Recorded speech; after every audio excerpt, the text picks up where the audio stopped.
Bom dia, estamos começando aqui mais uma mensagem nessa conferência missionária do Seminário Batista Regular do Sul e espero que todos tenham desfrutado de uma boa noite de descanso e estejam bem nesta manhã de sexta e com a graça de Deus vamos aprender um pouquinho mais, a refletir um pouco mais sobre missões na pandemia, na pós-pandemia e no mundo pós-moderno e pós-cristão que nós vivemos e que nossos filhos encararão, né? Vão encarar daqui para frente. Então, Deus abençoe a todos, é um privilégio, uma bênção poder participar desta conferência, tem sido uma bênção para mim e uma oportunidade especial. Tem sido muito bom o contato com os irmãos e mais uma vez agradecemos pelas orações, pelas mensagens que tem enviado para nós e a demonstração de amor e carinho por nossa família nesses dias de luta. Continue orando por nós, por favor, orando por mim, pela Débora, pelas crianças e especialmente pelo meu sogro e minha sogra, seu Nonato, Dona Luísa, pela recuperação deles, pela restauração, o cuidado do Senhor em meio à pandemia, ao Covid, que eles têm sofrido, né? Muito obrigado a todos pelo amor e carinho. Muito bem, irmãos. Hoje nós vamos concluir nossas meditações dentro deste tema. E eu tinha planejado 4 mensagens, tive que adaptar aqui. E vamos continuar dentro do pensamento, no mesmo contexto, no mesmo tema. Nós, ontem pela manhã, fizemos um pano de fundo da situação atual do mundo e o que nos espera daqui para frente, o cenário mundial em relação a missões, a evangelismo e a própria vida da igreja. Ontem à noite nós meditamos na vida do rei Josafá e da nação de Judá, diante de um momento em que eles não sabiam o que fazer, uma luta que eles tinham que enfrentar e não tinham como vencer, e mesmo sem saber o que fazer, confiaram no Senhor. E Deus deu a vitória, Deus cuidou deles, Deus fez um milagre. E é a mesma postura que temos que ter diante do desafio que nos espera. É muito difícil, mas nós, mesmo sem saber o que fazer, temos que confiar no Senhor, colocar nossos olhos em Jesus Cristo. A missão é dele e ele vai dar a vitória do jeito dele, no tempo dele e para a glória dele. Eu quero concluir hoje com uma situação na vida do apóstolo Paulo, a maior referência em missões, abaixo de nosso Senhor Jesus Cristo, que com sua vida e seu ministério nos deixou um legado muito grande para o nosso trabalho atual. A vida de Paulo, seu ministério e de seus companheiros é descrita no livro de Atos, em praticamente todo o livro, e temos muitas lições ali para a nossa vida missionária hoje, para a vida missionária da igreja, para a atitude, postura dos missionários, estratégias e tudo mais nós temos ali na vida do apóstolo Paulo e da sua equipe, Barnabé, Silas, Timóteo, o próprio Lucas, que escreveu o livro, e por aí vai. Nós vamos continuar dentro do tema e nós vamos ver um momento específico da vida do apóstolo Paulo e do seu ministério, em que as coisas saíram do controle, saíram do planejado, algo que eles não tinham colocado ali. Aconteceu, tudo mudou de repente, mas Paulo continuou a missão. Nós vamos ver como ele encarou essa situação, o que ele fez e tirar lições para nós agora.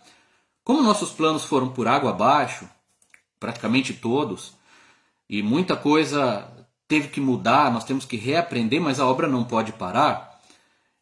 E dentro desse contexto atual, diferente que nós estamos vivendo, nada melhor do que olhar na palavra de Deus o que os servos do Senhor fizeram, o que os apóstolos fizeram, o que Paulo fez dirigido pelo Espírito Santo para pregar o Evangelho de Cristo.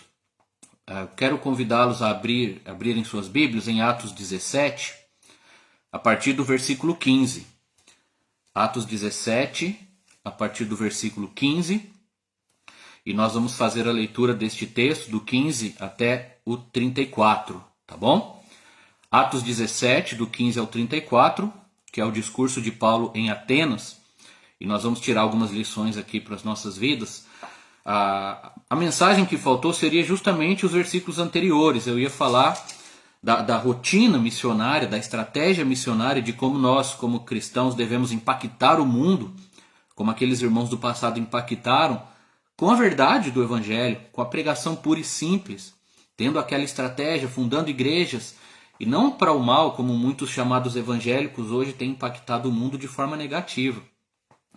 Então Paulo, Silas, Timóteo, eles tinham uma estratégia, um planejamento, uma rotina, e eles faziam, e eles pregavam, pessoas se convertiam, igrejas eram fundadas, o mundo estava sendo impactado, e eles falam lá, esses que estão transtornando o mundo chegaram também aqui, em Tessalônica, né? Depois eles vão para Bereia e tal, e mesma estratégia, o mesmo plano, mesmo impacto, e deve ser o nosso hoje. Só que as coisas saem um pouco do controle, nem tudo é como nós planejamos, como nós gostaríamos, como nós nos preparamos. E Paulo é colocado lá em Atena. Então vamos ler, a partir do versículo 15 de Atos 17. Os responsáveis por Paulo levaram-no até Atenas e regressaram trazendo ordem a Silas e Timóteo para que o mais depressa possível fossem ter com ele. Enquanto Paulo os esperava em Atenas, seu espírito se revoltava em face da idolatria dominante da cidade. Por isso, dissertava na sinagoga entre os judeus e os gentios piedosos, também na praça, todos os dias, entre os que se encontravam ali. E alguns dos filósofos epicureus e estoicos contendiam com ele, havendo quem perguntasse: que quer dizer esse tagarela? E outros: parece pregador de estranhos deuses, pois pregava a Jesus e a ressurreição. Então, tomando-o consigo, o levaram ao Areópago, dizendo: podemos saber a que nova doutrina é essa que ensinas? Posto que nos trazes aos ouvidos coisas estranhas. Queremos saber o que vem a ser isso. Pois todos os de Atenas e os estrangeiros residentes de outra coisa não cuidavam, senão dizer ou ouvir as últimas novidades. Então Paulo, levantando-se no meio do Areópago, disse: senhores atenienses, em tudo vos vejo acentuadamente religiosos, porque passando e observando os objetos de vosso culto, encontrei também um altar no qual está escrito: ao Deus desconhecido. Pois esse que adorais sem conhecer é precisamente aquele que eu vos anuncio. O Deus que fez o mundo e tudo que nele existe, sendo ele Senhor do céu e da terra, não habita em santuário feito por mãos humanas, nem é servido por mãos humanas como se de alguma coisa precisasse. Pois ele mesmo é quem a todos dá vida, respiração e tudo mais. De um só fez toda a raça humana para habitar sobre toda a face da terra, havendo fixado os tempos previamente estabelecidos e os limites da sua habitação, para buscarem a Deus, se porventura tateando possam achar. Bem que não está longe de cada um de nós, pois nele vivemos e nos movemos e existimos, como alguns dos vossos poetas têm dito, porque dele também somos geração. Sendo, pois, geração de Deus, não devemos pensar que a divindade é semelhante ao ouro, à prata ou à pedra trabalhados pela arte e imaginação do homem. Ora, não levou Deus em conta os tempos da ignorância. Agora, porém, notifica aos homens que todos, em toda parte, se arrependam. Porquanto estabeleceu um dia em que há de julgar o mundo com justiça, por meio de um varão que destinou e acreditou diante de todos, ressuscitando-o dentre os mortos. Quando ouviram falar da ressurreição de mortos, uns escarneciam, e outros disseram: a respeito disso te ouviremos noutra ocasião. A essa altura, Paulo se retirou do meio deles. Houve, porém, alguns homens que se agregaram a ele e creram. Entre eles estava Dionísio, o Areopagita, uma mulher chamada Dâmaris, e com eles outros mais. Amém? Que Deus abençoe a sua palavra.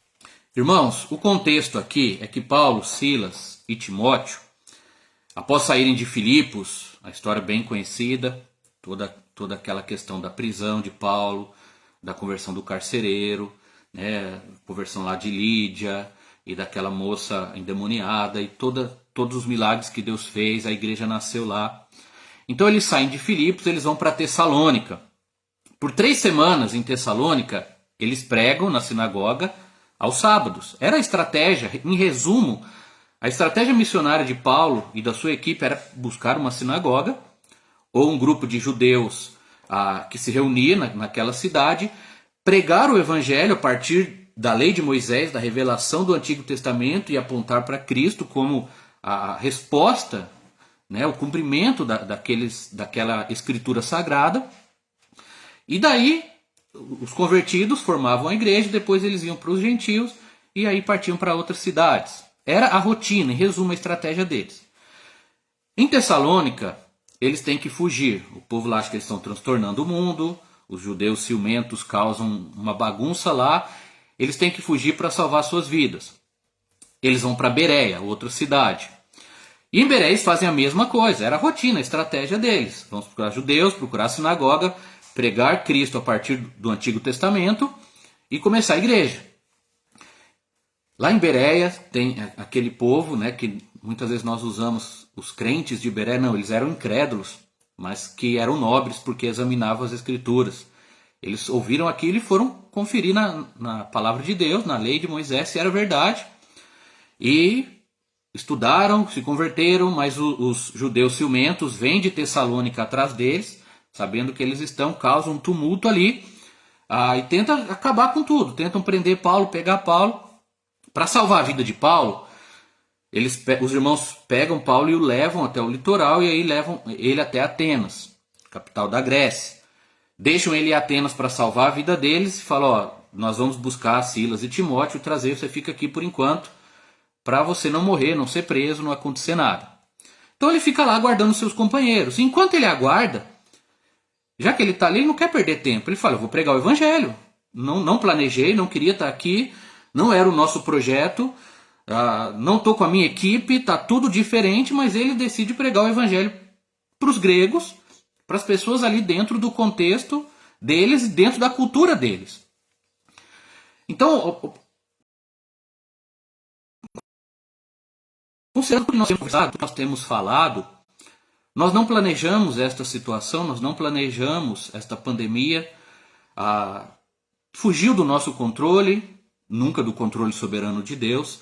Nossas estratégias foram frustradas, nossa rotina, nosso planejamento, mas a obra tem que continuar, a missão continua. Então, dentro deste novo contexto de vida, desta nova situação que o mundo se encontra, que nós nos encontramos, nós temos que continuar. E observando o exemplo de Paulo e seguindo o exemplo dele, nós precisamos pregar o evangelho, irmãos, dentro do contexto e da situação na qual estamos inseridos. Precisamos pregar o evangelho dentro do contexto da situação na qual estamos inseridos.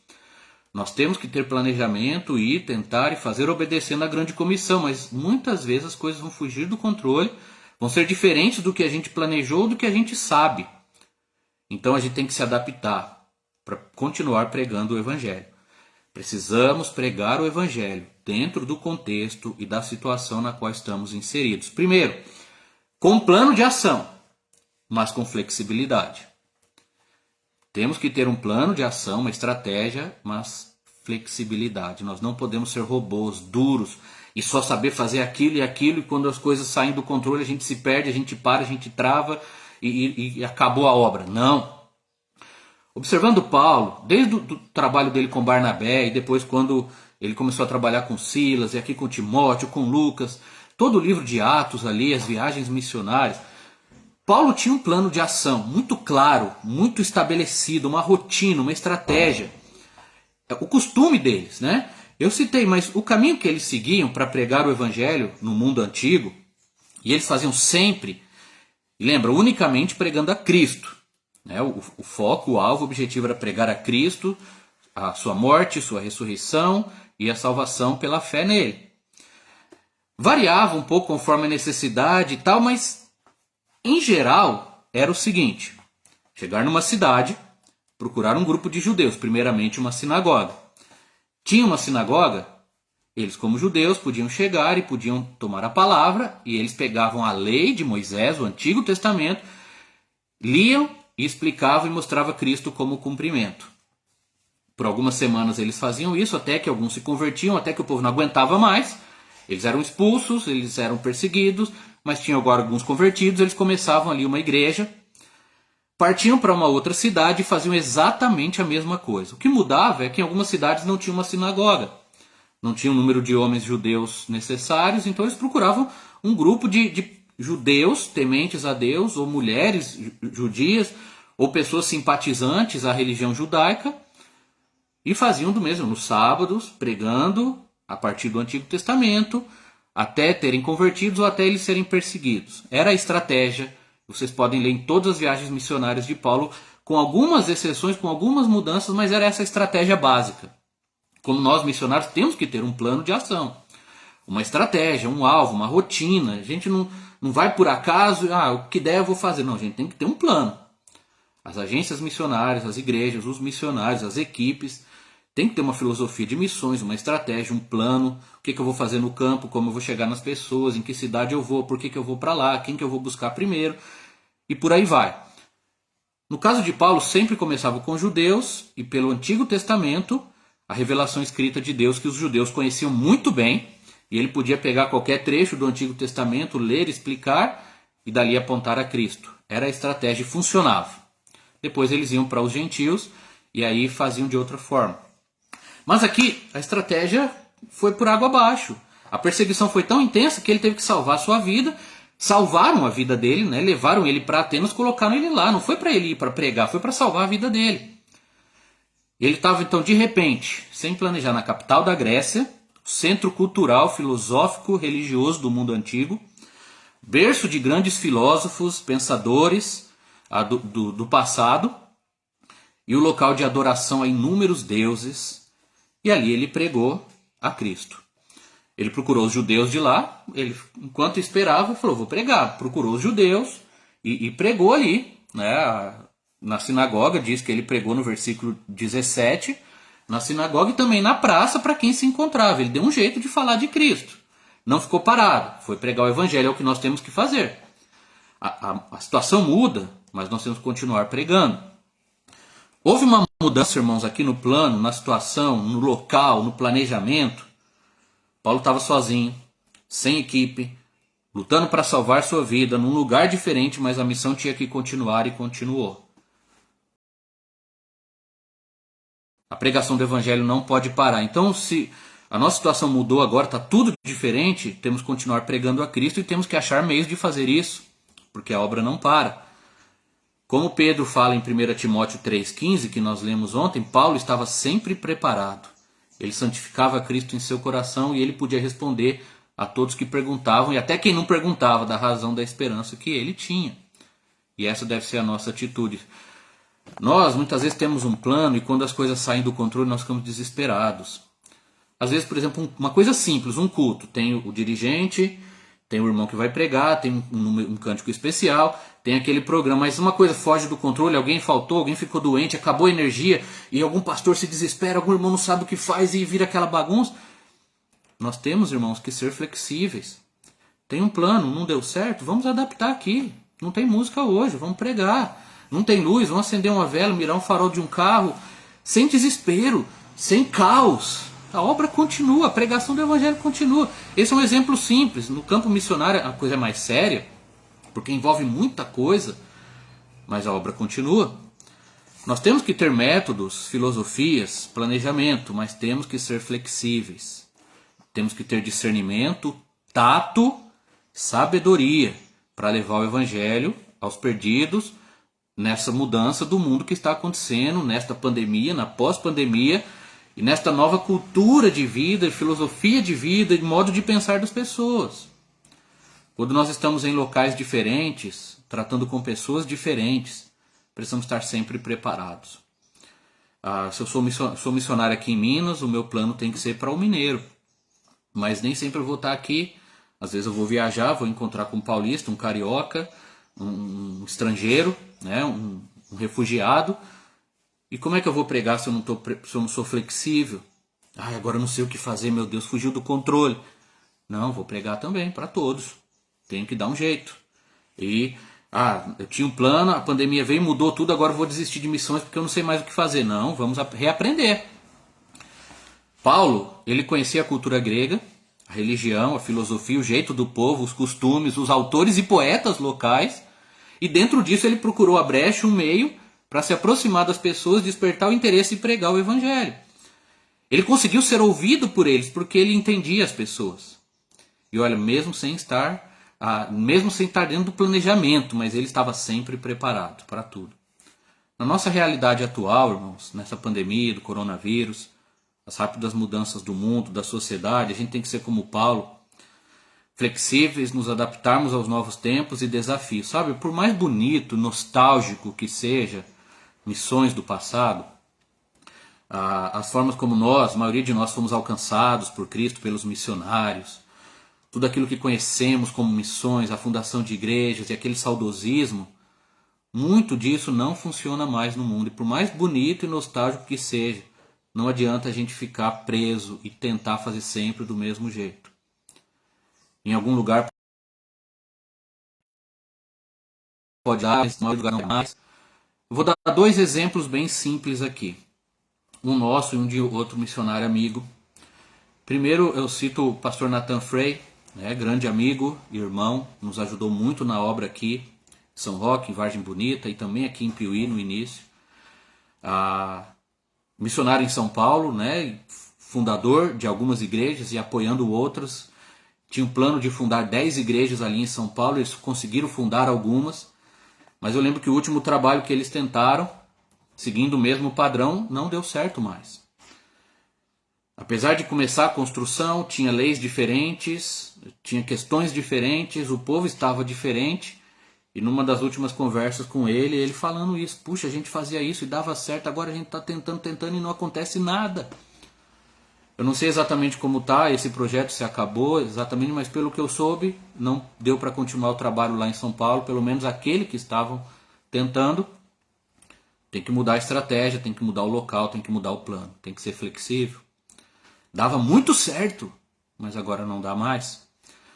Nós, quando trabalhamos em Vargem Bonita, nosso primeiro ministério aqui, tivemos muitos desafios, mas sempre dava certo o trabalho com crianças. E às vezes a gente não conseguia contato com as pessoas, não conseguíamos alguém para evangelizar, não chegava visitantes para o culto. O que a gente falava? Vamos fazer programação com as crianças. A gente saía convidando as crianças e fazíamos um clube bíblico aos sábados, fazia brincadeiras com eles, contava história, cantava, dava um lanchinho e convidava-os para o culto. Alguns vinham, outros não, mas todo sábado tinha criança e muita criança. Não está dando certo, vou fazer uma EBF. A gente fazia e lotava a igreja de crianças para EBF. E ali surgia uma ou outra porta para alcançar alguns adultos e famílias. E a igreja, o trabalho continuava. Nós tentamos fazer isso aqui em Piuí. E foi frustrante, não vinha crianças de jeito nenhum. Pouquíssimas, algumas ainda passavam na frente, olhavam, não tinham o mínimo interesse. E a gente tentou, vamos fazer o clube bíblico, tentamos, não deu certo, não dava certo. Tivemos que fazer outras estratégias. Cidades próximas, no mesmo estado, quase a mesma cultura, mas o plano teve que ser diferente. 2 exemplos pequenos, e com toda essa situação que temos conversado ainda é bem pior, bem diferente. Com os judeus, Paulo sempre começava com o Antigo Testamento, sempre. Ele abria a lei de Moisés e ele pregava a Cristo a partir da revelação de Deus escrita. Com os gregos, ele não cita a Bíblia nenhuma vez, irmãos. Nós vemos neste texto aqui, ele não cita nenhum versículo do Antigo Testamento, ele não cita Moisés, ele não cita os profetas, ele não cita Davi e os Salmos, porque os gregos não conheciam. Eles não conheciam a lei de Deus, a lei de Moisés, e se algum conhecia aquilo não fazia diferença para eles, não era nada. Era só mais um livro dos judeus, lá da religião dos judeus. Não adiantava ele abrir a Bíblia e pergaminho, vou citar aqui, eu vou citar Isaías. Que Isaías? Ele cita um poeta grego, ele fala de poesias que falavam de Zeus, o maior deus do panteão grego, e aplica para o Deus verdadeiro. Ele usa a cultura dos gregos, a religião dos gregos, a revelação geral de Deus na criação. Então ele parte desses pontos em comum que ele tinha com os gregos para apontar para Cristo. Aquilo que eles conheciam. Tem um escritor muito famoso chamado Don Richardson. Ele escreveu um livro chamado O Fator Melquisedeque, Totem da Paz, Senhores da Terra. São alguns livros bem famosos deste autor. Ele trabalha com uma tese de que Deus tem em cada cultura um ponto de acesso ao Evangelho. Ele desenvolve isso ali e tal. Em todo lugar, de algum jeito, vai ter uma brecha, um meio para chegar com o Evangelho de Cristo, que permite chegar com a verdade de Deus, para aquela cultura, para aquele povo. Essas brechas não salvam ninguém. O que salva é o Evangelho, é o Espírito Santo. Mas essas brechas servem como ponto de acesso e abertura para a gente pregar o Evangelho. Porque, como nós conversamos ontem, nem sempre nós temos mais esta oportunidade, as pessoas não querem mais ouvir, como tinham aquela curiosidade de antes. Mas existem aberturas, coisas que a gente tem que procurar para achar uma brecha para conseguir falar de Cristo. Para pregar a palavra de Deus, a verdade, e no mundo de hoje cada vez é mais necessário, cada vez com as pessoas mais fechadas. As circunstâncias mudam, o povo muda, as culturas mudam, os métodos mudam, os planos mudam. Só Deus não muda, só o Evangelho não muda. E como Paulo, nós precisamos entender isso e saber como pregar o Deus imutável, o Evangelho imutável, a um povo que muda o tempo todo. Flexibilidade, plano de ação, mas flexibilidade. Temos que pregar o Evangelho na cultura que estamos inseridos com profundo sentimento e convicção de pecado, mas sem demonstrar tudo o que sentimos, irmãos. O texto diz que Paulo se revoltava diante de bater no instante. É um texto forte. Né? Ele lutava internamente, era aquela revolta com ele mesmo. Ele se comovia, sofria, sentia indignação, dor, angústia pela situação dos gregos. O tempo que ele ficou ali, que ele caminhava, que ele olhava, ele via aqueles ídolos, aqueles altares, aquela religião falsa, o povo longe do Deus verdadeiro, perdido nos seus pecados ali, escravo daquela mentira. Paulo sofria muito. Tristeza, ira pelo pecado e pela idolatria, pela rejeição do Deus Criador, do Deus verdadeiro, a adoração dos ídolos, a quebra do mandamento, a ignorância espiritual e a condenação eterna que esperava aquelas pessoas. Era uma triste realidade e Paulo sofreu com isso. O povo ateniense ali, em todo o seu orgulho filosófico, toda a sua sabedoria humana, o servo do Senhor estava ali sofrendo por eles, sofrendo, triste. Contudo, irmãos, ele sofreu internamente. Ele não expressou isso nenhuma vez. Ele não foi falar para vocês são um bando de perdido, idólatra que vão para o inferno. Ele não falou isso. Nós temos falhado muito em nossa missão, em nosso evangelismo, pela forma de abordar as pessoas, chegar condenando, chegar falando e expressar o que nós estamos vendo e sentindo. Não é necessário. Nós temos que pregar a Cristo. Paulo, ele não foi rude, ele não foi grosseiro, ele não foi ignorante, polêmico ou violento, como muitos pastores e pregadores da internet hoje têm sido. Muitas vezes nós temos a tendência de ser. Ele não quebrou as imagens dos gregos, ele não foi lá chutar a imagem ou quebrar as estátuas deles. Pelo contrário, ele pegou um dos altares e usou como base para apontar para Cristo. Ele não atacou verbalmente aquelas pessoas, ele não desprezou, não se afastou delas, não ficou com raiva delas pelo pecado. Pelo contrário, ele amou aquelas pessoas. E ele procurou um jeito de chegar perto delas para falar a verdade, para comunicar Cristo e sua salvação, contato, sabedoria, estratégia, pontes, elos de ligação, e apresentou a Cristo e chamou eles ao arrependimento e à fé. Se ele tivesse chegado e falado mal da religião deles, tudo tinha se fechado e acabado. Não, mas a gente tem que falar a verdade mesmo. Tem, mas com amor, com sabedoria, para não perder a oportunidade. A nossa função, irmãos, não é mudar os incrédulos. O missionário não vai para uma cultura para mudar uma cultura, mudar o povo. Vai para pregar a Cristo.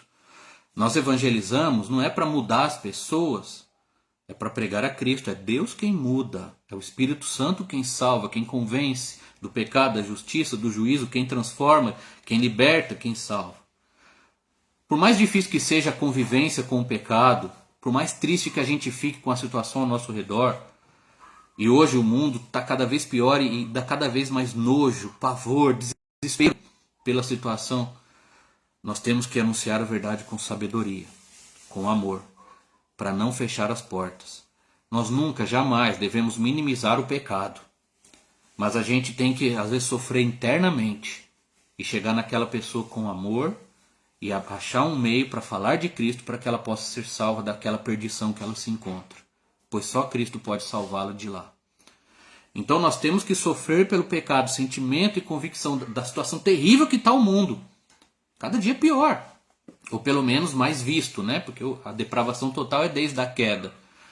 Porém a gente tem que ter sabedoria e tato para não expressar o que sentimos e expressar apenas Cristo. Nós temos que pregar o Evangelho na cultura que estamos inseridos, irmãos, observando, conhecendo e entendendo a cultura e o povo. É evidente no texto aqui a sabedoria de Paulo e o quanto ele conhecia da cultura grega. Ele com todo o seu passado, a sua história, e naqueles dias ali, após algum tempo observando, ele estava preparado para pregar o evangelho aos atenienses. Paulo, ele conhecia e citou poetas gregos no seu discurso, no seu evangelismo. Inclusive, ele aplicou estas citações ao Deus verdadeiro, quando no original elas estavam falando de Zeus, tá? Que é o maior deus do panteão grego, dos deuses gregos da mitologia, que hoje nós chamamos de mitologia grega. Naquela época era a religião, eles acreditavam que eram deuses de verdade. Ele conhecia os deuses. Dentre os deuses e os altares, ele achou um que ele encontrou a brecha para apresentar o Deus verdadeiro, que é um altar ao Deus desconhecido. Então ele apontou o Deus desconhecido e o filho desse Deus desconhecido, Jesus. Ele conhecia a forma de pensar dos gregos, conhecia os filósofos, a filosofia, bem como a forma de chamar a atenção. Os gregos gostavam dos debates públicos, gostavam de ouvir novidades, gostavam de palestras, dos discursos. E Paulo teve a oportunidade de ir para o Areópago lá para pregar Cristo. Então ele conseguiu despertar a curiosidade, ele lançou a semente ali, a porta se abriu, ele construiu aquelas pontes e fala: vem pregar pra gente. Olha só, irmãos, que bênção, que privilégio, que oportunidade. Se ele chegasse chutando o pau da barraca, se ele chegasse ofendendo, falando, ele some daqui, a gente não quer ouvir você, né? Podiam até prendê-lo também lá. Precisamos, irmãos, ser especialistas da Bíblia e do Evangelho, do nosso Deus, mas nós não podemos ser ignorantes do mundo e da cultura que nos cerca. Como missionários, nós temos que conhecer o lugar, o povo, a maneira de pensar, a religião, os costumes, a superstição, para podermos pregar o Evangelho, né? Especialmente em missões transculturais, quando a gente vai de uma cultura para outra, de um país para outro, de um estado para outro. E nessa nova realidade que o mundo se encontra, com tudo mudando, a forma de pensar das pessoas, nós temos que entender para saber como chegar para pregar o Evangelho. Precisamos observar, entender as filosofias, religiões, costuras, os gostos, e com isso saber a melhor maneira de fazer amizade, de demonstrar amor, de ter aquela empatia, aquela simpatia, para que as pessoas deixem a gente falar do nosso Deus, do nosso Salvador, Jesus Cristo. Então nós temos que pregar o Evangelho na cultura que estamos inseridos, na situação que estamos inseridos também, irmãos, aproveitando essas brechas para fazer pontes. Algo fundamental, fazer pontes com sabedoria e com estratégia. Então, indo mais a fundo aqui na atitude de Paulo. No tempo que vivemos, algo fundamental e no futuro, né, que aos poucos se mostra diante de nós, se abre, quando menos pessoas querem ouvir o Evangelho, esta é a verdade. Cada vez as pessoas gostam menos dos crentes e de ouvir pregações e ouvir o Evangelho. Cada vez menos as pessoas se interessam por assuntos religiosos, não querem saber de igreja, cada vez simpatizam menos com o cristianismo, digamos assim. Então nós temos que construir pontes e abrir portas para chegar nelas, para poder abrir nossa boca para apresentar a Cristo. Essa atitude norteou as missões transculturais em toda a história da igreja. Até em nosso tempo mesmo, missionários bem-sucedidos, eles têm entendido isso. Nós temos que entender isso dentro da nossa cultura, da nossa realidade atual, para missões e para evangelismo, e para a própria vida da igreja local. Pontes, que eu digo aqui, irmãos, são simplesmente coisas em comum, aspectos que vão nos ligar às pessoas, pontos de interesse que vão tornar possível a amizade e, como nós desejamos e oramos e clamamos a Deus, oportunidades para apresentar o Evangelho, pois é a nossa missão, o nosso chamado e o porquê estamos aqui. Podem ser questões culturais, físicas, filosóficas, religiosas, comportamentais, interesses em comum, coisas simples do dia a dia, mas que mostram amor, aproximação, o interesse real na vida da pessoa, inteligência da nossa parte, identificação, e gera uma abertura real no ouvinte. Não é que, tá bom, pode falar só para a gente falar logo para sair. Não, ele vai querer ouvir de verdade porque ele vai ver que a gente o entende, o ama e quer o bem dele de fato. Quando nós fazemos isso, a pregação do Evangelho da nossa parte não se torna algo mecânico, robótico ou simplesmente religioso e forçado. A pessoa vê que a gente realmente tem interesse na vida dela, que a gente a ama e que a gente quer anunciar aquela mensagem Porque é importante, não só porque a gente está cumprindo um ritual religioso ou uma coisa robótica que às vezes a pessoa vai ouvir aquilo e não vai querer mais saber. A nossa evangelização não pode ser mero proselitismo, irmãos. Tem que ser o nosso estilo de vida. Nós temos que amar as pessoas e querer a salvação delas. E fazer com um ato de amor, de obediência. É uma questão de vida eterna. É uma questão de vida ou morte. Então não podemos fazer por fazer, forçados, obrigados, de forma robótica e mecânica, mas com amor. E quando nós criamos estes elos, este interesse, demonstramos esse conhecimento, as pessoas nos ouvem de forma muito melhor. Algumas coisas simples que eu dou o exemplo. Se vestir como os locais, como Hudson Taylor fez na China. Ele chegou lá e viu que o ministério não estava dando certo, ele começou a se vestir como os chineses, diferente de que outros missionários faziam. Deixou as suas roupas europeias e vestiu as roupas igual aos chineses, deixou o cabelo igual aos chineses, começou a viver como eles. Algo tão básico, mas que demorou um tempo para os missionários entender.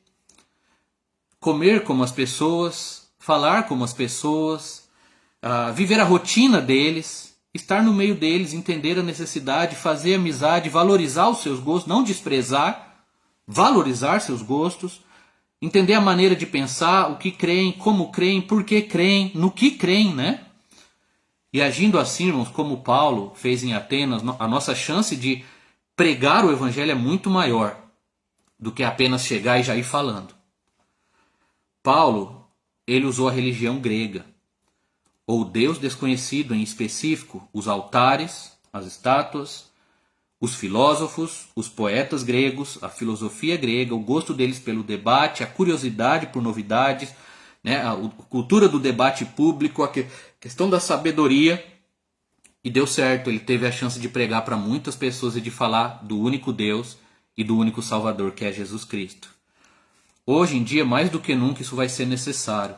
Nas nossas próprias culturas, até aqui no Brasil, né, aí no Paraná, em Pinhais, Curitiba, região metropolitana, em todo o Brasil. Nós temos visto isso aqui em Minas Gerais, porque a pandemia mudou o mundo, e nos outros países também. Então, as nossas culturas estão diluídas, misturadas, místicas, egoístas, incrédulas, materialista, pluralista, e a gente tem que saber entrar com o evangelho no meio disso. Nós devemos pregar o evangelho na cultura que estamos inseridos, irmãos, anunciando o Deus verdadeiro e a Jesus Cristo. Por fim, missões na pandemia, pós-pandemia e sempre continua tendo um único alvo: pregar Cristo para a glória de Deus. Apresentar Jesus aos perdidos, sua obra na cruz e a salvação que ele oferece ao pecador que se arrepende e crê. Todos os métodos, planos, alvos, pontes, todos os malabarismos que a gente fizer na vida é para pregar a Cristo e somente para isso. Tudo que Paulo fez ali em Atenas, né, toda aquela observação, aquela amizade, aquele tato, aquela sabedoria, aquelas pontes que ele criou, as citações dos filósofos, né, a amizade que ele fez, a ligação ali com os religiosos gregos, com os filósofos, tudo foi para ele ter a oportunidade de pregar Cristo para aquelas pessoas e dar chance a eles de serem salvos pela graça de Deus, e foi o que ele fez. Tudo que nós fazemos hoje como ponte, como elo, como uma porta de abertura, só vai ter valor se a gente pregar o evangelho. Essas coisas em si não têm valor em si para a eternidade, não vão salvar ninguém. Então, algumas coisas, por exemplo, obra social, educação, filosofia, cultura, entretenimento, língua, tecnologia, seja o que for, tudo que a gente usar tem o seu valor momentâneo, mas o alvo final é abrir a porta para pregarmos o evangelho de Cristo Jesus. Porque se ficar só no meio do caminho, não dá resultado, não tem propósito. Tem algum valor momentâneo, mas não valor eterno. O que salva é Cristo, e o que a gente é chamado a fazer é pregar a Cristo. Ligando com o que eu disse ontem, a questão é que com as mudanças do mundo, hoje o trabalho missionário, evangelístico e pastoral envolve criar nas pessoas o interesse de ouvir, para daí falarmos o que eles precisam ouvir, que é Cristo. Tudo o que fizermos, mesmo que a gente dê a vida por isso, é para a gente poder pregar a Cristo e anunciar Jesus. né? Foi o que Paulo fez e é o que a gente tem que fazer. Essa é a missão que Jesus nos deu, irmãos. Deu a mim, a você, ao seu povo, à sua igreja. Evangelismo é algo que não poderemos fazer no céu. Tem um livro com este nome que eu li, gostei muito. Nós não poderemos pregar o evangelho no céu, temos que pregar agora. O puro e simples evangelho de Cristo. Isso é evangelismo, isso é missões. Com pandemia ou sem, com o mundo em relativa paz, ou se vier uma terceira guerra mundial, nas missões transculturais ou no evangelismo local, no nosso bairro, nas igrejas, ou em pregações em público para muitas pessoas, nas redes sociais, na internet, como eu estou fazendo agora, no YouTube, ou num bate-papo informal, tudo é com o alvo de pregar a Cristo e este crucificado. Foi assim desde o início, foi o que Paulo fez, os outros apóstolos, os missionários, e é o que nós devemos fazer até a nossa morte. Quero dar um exemplo meu e concluir a mensagem aqui. Nos últimos anos eu tenho trabalhado com os jogadores de videogame, né? Por várias razões, surgiu a oportunidade de escrever um livro e deu muito certo, fiz muitas amizades, abriu muitas portas e eu consegui falar de Jesus e do Evangelho para muitas pessoas que de outra forma eu não conseguiria. Eles não me ouviriam se eu falasse que sou pastor ou missionário ou chegasse oferecendo a eles um folheto ou uma Bíblia. Mas é um livro sobre videogame. Puxa vida, que legal. E ali no meio falando de algo que eu vivi, que eu cresci na infância e adolescência, que eu entendo bem, né? Eu pude fazer essa ponte para apontar a Cristo. Do livro vieram mais dois. Agora uma revista periódica que eu tenho produzido. Inclusive eu tenho a última edição aqui, que eu mandei, né? Na revista eu falo dos jogos antigos, aquilo que eu joguei, aquilo que eu conheço. Peço ajuda para alguns amigos. E eu coloco algum versículo, alguma aplicação nos artigos. E às vezes algum texto bem direto sobre o Evangelho de Cristo. Um exemplo aqui nesta última edição. Ao falar de alguns super-heróis e tal, eu peguei a última página e apliquei a Cristo usando figuras de Jesus no estilo anime, mangá, né? Mostrando a crucificação e pregando o Evangelho aqui. Essa página tudo é claramente pregando o Evangelho. Mas o leitor vai chegar aqui por aquele funil. Se eu mostrasse isso direto, eu ia falando não gosto de crente, eu não curto igreja, coisas que eu já ouvi. Junto com essa revista, eu enviei este livro, olha só, de Norbert Lee, da Chamada da Meia-Noite, Conheça Jesus, Único, Incomparável, Maravilhoso. É um livro evangelístico, um livreto, bem simples, pregando puro e claro o Evangelho de Jesus Cristo. Ele foi junto da revista como brinde. Então, um ateu que comprou essa revista, a hora que ele abre o pacote, tem um livro sobre Jesus ali que o autor mandou para ele, né, de presente. Por curiosidade, pelo menos ele vai olhar, ele vai folhear e alguns vão ler. E até desde o começo que eu iniciei esse projeto, eu tenho recebido um retorno de muitas pessoas de várias formas. E esta semana, até no meio dessa correria toda que estamos, um dos leitores mandou uma mensagem que a mãe dele recebeu a revista e agradeceu o autor, falou, agradece o Luiz Miguel pelo livro que mandou, eu estava passando um momento difícil e quando eu vi aquele livro de Jesus eu comecei a ler e Deus consolou meu coração. Então não sei até que ponto isso vai ajudá-la na questão da salvação eterna, mas vejam a porta que foi aberta, inclusive com outras pessoas. Esses livros foram doados por um amigo também interessado em missões e ele doou esses livros, falou, manda junto. Nas primeiras edições eu mandava uma revista em quadrinhos com a história de Jesus. Então eu mandava a revista e a história em quadrinhos de Jesus. E mais um folheto, né? Nós criamos um folheto evangelístico que eu tenho aqui. Deixa eu pegar para os irmãos. Que é esse aqui, Eternal Life, o jogo da vida eterna. Então é a mensagem evangelística na linguagem dos jogadores, com o desenho do Pac-Man aqui, tá vendo?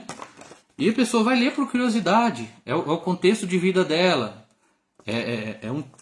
A vida desse povo está em torno disso.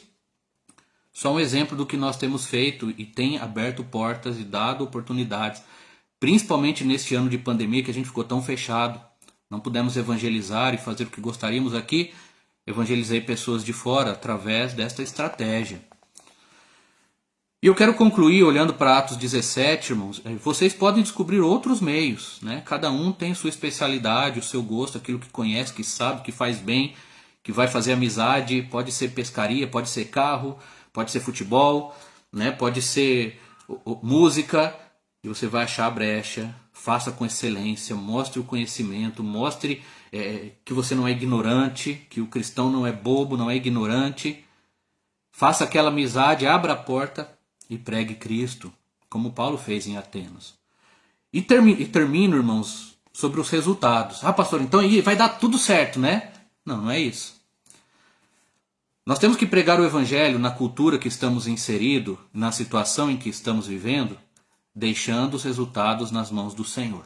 Sempre. Na rotina normal, na estratégia que fazemos, ou quando tudo muda, aí a gente tem que ser flexível. Os resultados estão sempre nas mãos do Senhor. O texto termina dizendo que quando Paulo falou da ressurreição, algumas pessoas não aguentaram mais e ali acabou a pregação, né? Mas antes de falar disso, deixa eu dizer um ponto fundamental para nós missionários, evangelistas, crentes e igrejas. Muitos de nós temos sofrido por causa dos resultados. Muitos pastores e obreiros têm entrado em desespero pela falta de números e de resultados, especialmente nos últimos anos. Aquela decepção, aquela tristeza, tudo que desejamos, planejamos, sonhamos, trabalhamos, investimos, lutamos, sofremos, suamos, sangramos, e a gente quer ver a salvação, quer ver igrejas nascendo, e os lares sendo transformados, e a gente, meu Deus, não está dando, não está acontecendo, e entra aquele desespero, aquela frustração por resultados. O medo de cobrança das pessoas que nos sustentam, muitos missionários passaram por isso. No início do meu ministério eu sofria muito com isso. Ah, mas a gente não está vendo conversão, não tem batismo, o que eu vou escrever para as igrejas? Irmãos, vamos deixar o resultado nas mãos do Senhor. Não se preocupem com resultados. Queiram resultados, sim, trabalhem por isso, mas não sofram, não se preocupem, o resultado vem de Deus. É Deus quem salva, o Espírito Santo quem convence. A nossa tarefa é pregar. Em nenhum momento da grande comissão, em nenhum versículo, Jesus nos fala para preocupar com resultados, ou contar números, ou dizer quantas pessoas ganhamos para Cristo. Quantas igrejas. Ele falou para a gente ir por todo mundo e pregar o Evangelho. Que receberíamos o poder para sermos testemunhas aqui até os confins da terra. Ele falou para a gente ir, que ele tem toda a autoridade para ir, pregar, ensinar, batizar. Mas nunca cobrou resultado de nós. Ele cobra fidelidade, obediência. Após a pregação de Paulo contextualizada aqui em Atenas, alguns foram salvos. Os versículos finais do texto diz que um homem, né, chamado Dionísio Areopagita, uma mulher chamada Dâmaris, esses dois foram listados por nomes, e com eles outros mais, não sabemos, pelo menos 2, né? No plural. Então pelo menos 4 pessoas se converteram. Talvez foram mais, mas se converteram. Muitos não gostaram, zombaram, desprezaram, escarneceram, rejeitaram completamente. Viram aqui, isso não vale nada para nós, você é um louco. Não quiseram. Outros falaram assim, olha, é interessante que você está pregando, a gente precisa entender melhor. Nós vamos ouvir mais para frente. Então, para algumas pessoas a porta ficou aberta, não fechou a porta para todos. Alguns rejeitaram, alguns poucos se converteram e a porta ficou aberta para que outros ouvissem mais depois. Quem sabe alguns desses ouviram depois de outro crente, de outro missionário e foram salvos por Cristo, porque a porta permaneceu aberta. Paulo criou aquela curiosidade, aquele interesse. Quem salva é Deus, irmãos. No tempo dele, a obra é do Espírito Santo. Deus é soberano na obra missionária. A nós só nos cabe a fidelidade, a pregação, a dedicação, a oração, o amor. Nunca os frutos. Nunca os frutos. Sempre como nós vemos no livro de Atos, se a gente voltar para os primeiros versículos do capítulo 17, quando estava dentro do contexto judaico e na estratégia deles de rotina, era a mesma coisa. Eles terminavam de pregar após algumas semanas na sinagoga, algumas pessoas se convertiam e outros desprezavam, e alguns queriam até matá-lo, e eles tinham que fugir. Em todo lugar, seja com a estratégia rotineira ou com a mudança pelas circunstâncias, quando o evangelho era pregado, alguns se convertiam, outros rejeitavam e outros ficavam com a porta aberta. Nós vemos isso na vida de Paulo e na história missionária, na nossa história recente, em nossa própria vida. E a nossa missão não é, nunca foi e nunca será baseada em números. Tá bom, irmãos? Mas é na nossa fidelidade, na pregação do puro e simples evangelho de Deus, independente dos resultados. Nós temos que fazer de tudo, dar até nossa vida para pregar o evangelho às pessoas, amá-las como Cristo amou. E fazer de tudo para conseguir pregar e falar de Cristo. Mas nunca preocupar com os resultados, porque isso quem faz é Deus. O que a gente tem que lembrar, jamais vai ter uma aceitação massiva do evangelho de Cristo, irmãos, no mundo caído e mal que odeia a Deus, que jaz no maligno. A mensagem que pregamos é contrária ao mundo, à cultura, a tudo que as pessoas acreditam, vivem e gostam. O evangelho vai contra o pecado. Por isso que os elos, as pontes, a amizade, não é para salvar, mas é para dar abertura. Porque o evangelho é como uma bomba jogada no terreno inimigo. Por mais amigo que sejamos, por mais pontes que a gente crie, como Paulo fez, a hora que a gente prega o evangelho é igual jogar uma bomba. E algumas pessoas vão ficar com ódio, com raiva. Já tive experiências na família, pregando com todo amor, e alguns familiares quase explodindo, querendo até bater, só porque a gente está falando, olha, tem que crer em Jesus para ser salvo. E mesmo com toda a amizade, eu sei que alguns leitores da minha revista devem ficar com raiva a hora que está lendo e de repente chega lá, mas esse cara falando de Jesus aqui, não quero saber disso não. Outros vão ter curiosidade, vão querer saber mais, e alguns vão crer. A salvação vem de Deus, Paulo entendia isso, mas ele era fiel na pregação. O que a gente tem que tentar é fazer o máximo possível para as portas ficarem abertas para a gente pregar, enquanto tivermos vida, saúde e condições até que Cristo volte. Então, irmãos, eu quero concluir aqui esta meditação dizendo aos irmãos, preguem o evangelho. Façam de tudo para pregar a mensagem, no contexto em que vocês estão inseridos, na situação em que estão vivendo. Nós temos que ter essa inteligência, essa estratégia e pregar a Cristo da melhor maneira e mais clara e mais amorosa possível. Temos que reaprender muito disso nessa pandemia e pós-pandemia e no mundo que nós estamos vivendo, mas os resultados vêm sempre do Senhor. Tenha uma estratégia, faça um planejamento, mas seja flexível. Sinta esse nojo e pavor pelo pecado, mas ame as pessoas e não demonstre isso. Apenas pregue a Cristo. Entenda a cultura, conheça, crie pontes, use estratégias e a inteligência. Mas deixe o resultado nas mãos do Senhor. Como eu disse ontem, eu repito, a obra missionária dele. A seara é do Senhor. Atenda o chamado, como Isaías. Seja um obreiro que está em falta. Pregue com fidelidade, obedeça a grande comissão. Mas vamos deixar os resultados nas mãos do Senhor. Vamos ser fiéis até o fim, como Paulo. Até a morte, se necessário. Ou até nosso Senhor Jesus voltar. Mas a obra é dele. Sejamos apenas instrumentos, pregando a mensagem que ele nos confiou. Amém? Eu agradeço a todos pela atenção. E desejo as ricas bênçãos de Deus sobre os seminários, alunos, professores, diretoria, equipe aí. A todos os amigos que me ouvem, muitos amigos queridos, gostaríamos de estar aí com vocês. No tempo que Deus permitir, retornaremos. Continuem orando por nós, pela nossa missão aqui. E fiquem firmes, levantem-se para a obra, vale a pena, irmãos. Sejam missionários. Tomem essa decisão, atendam um chamado de Cristo. E vamos viver para pregar, porque é para isso que estamos aqui. A nossa vida passa e cada dia a gente percebe isso mais rápido. Então, enquanto a gente tiver o fôlego, vamos usar para anunciar Jesus do máximo de maneiras que encontrarmos. Ele é digno. Deus abençoe a todos. Tenham um bom dia e Deus abençoe a próxima mensagem, Pastor Anderson. Temos orado por vocês e que Deus faça a sua obra nos corações. Forte abraço a todos da nossa família. Continuamos juntos pregando o Evangelho do Senhor. Deus os abençoe, irmãos.